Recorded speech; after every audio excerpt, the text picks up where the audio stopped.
It's Erev Yom Kippurim, Yom HaKadosh, the day of Rachamim. We conclude Slichos with a pisman that has a refrain, Machar yiyeh ha'os hazeh. It all boils down till tomorrow. It all goes down tomorrow on Yom Kippurim. And nevertheless, after all these days of preparation, we still say, B'mo akadem, how do I approach you? Ubiyadi ein mas. My hands have nothing in it to show for what I've done. Nevertheless, despite all that, we turn to Hashem and we say, Al zois ani boiteach. On this, we do have confidence when we say Hashem Echad, when we scream out, Shema Yisrael, Hashem Elokeinu, Hashem Echad. Throughout history, even those so far removed from religious observance or a notion of God, when the truth became apparent and the presence of Hashem, the love of Hashem, became such a reality in the situation throughout history of those moments of Kiddush Hashem, even those so removed from Hashem felt His presence, threw themselves into His embrace, screaming Hashem Echad. Rav Shlomo Kabach often said a very touching story about a concert he gave in the middle of the Mechemes Yom Kippur and the Yom Kippur War, where at the end of a concert, a soldier comes up to him and he says, I need to tell you a story. I'm still serving. I have a day off. And I came to the concert and I want to tell you a story that happened to me. As the war started, I, together with one of my fellow troops, was serving together near each other. I'm a member of a irreligious kibbutz, an anti-religious kibbutz, and the furthest thing from religion. The fellow right next to me was a member of a religious kibbutz. And whenever the battle started, he would constantly repeat, Shema Yisrael, Hashem Elokeinu, Hashem Echad. That was more important to him than the positioning of his gun. And I focused on what we had to do as soldiers. And I must tell you, it got on my nerves. Constantly, it grated on my ears. Shema Yisrael Hashem Elokeinu Hashem Echad. Shema Yisrael Hashem Elokeinu Hashem Echad. And I turned to him and I said, my friend, you're annoying me. Could you keep it to yourself? And he turned to me, not angrily, with brutal honesty. And he said, listen, you fight the way you fight. I'll fight the way I fight. And together we'll achieve victory. I got used to it. And as each battle erupted, I would hear the melody of Shema Yisrael Hashem Elokeinu Hashem Echad. Shema Yisrael Hashem Elokeinu Hashem Echad. One day, in the heat of battle, a very particular difficult battle, I hear a shriek. My friend was shot fatally, and he was at his last moments. I pined for the Shema Yisrael.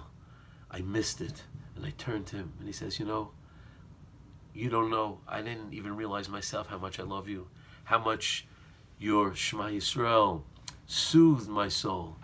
And now that you're in your last moments, please don't leave me. Do me a favor, appeal to God to take me instead of you and let you live. What can I do for you?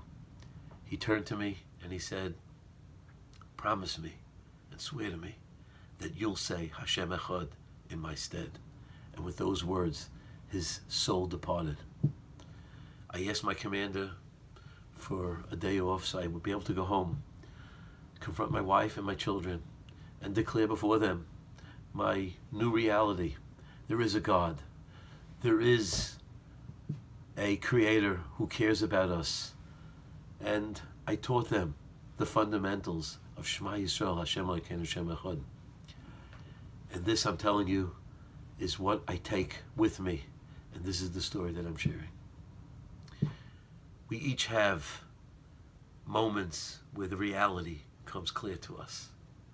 Where even though Ein Biyadi Mas, but we know and we assert and we believe Be'emunah Shlema, the Beicher B'Amoy Yisrael B'Hava, who gives us life, who gives us opportunity, who gives us the greatest joy in the world of being part of His Am HaNivchar. For many of us we say Al Chet, the Vidui, which is the main component of our davening. And it can be very discouraging, very despairing, and put us into a bad mood. After all, it's an inventory of failures. It's an inventory of all that we've missed. It's hard to keep clapping and badgering ourselves of how terrible and how deficient we are. But you could change your perspective. And we could look at it as a list of magnificent opportunities Hashem has given us to refine our eyes, our language, our hearts, our actions, our deeds. That Hashem has given us privileges to implement into the life we're going to live and inspire it and infuse it with happiness, with meaning. Because at the end of the day, there's no greater pleasure than being in His service. We say Hashem Echad not only for ourselves, but we say it for all those who don't know how to say Hashem Echad. We're fortunate. Erev Yom Kippur is a day where we celebrate that privilege. We rejoice. We make a joyous meal. We minimize the Slichos to eat and drink and be merry in that privilege that we have, that we are the Am HaNivchar. As we go into Yom Kippur, let's remember the Hashem Echad. Let's say it with extra fervor. Let's say it with a new reality.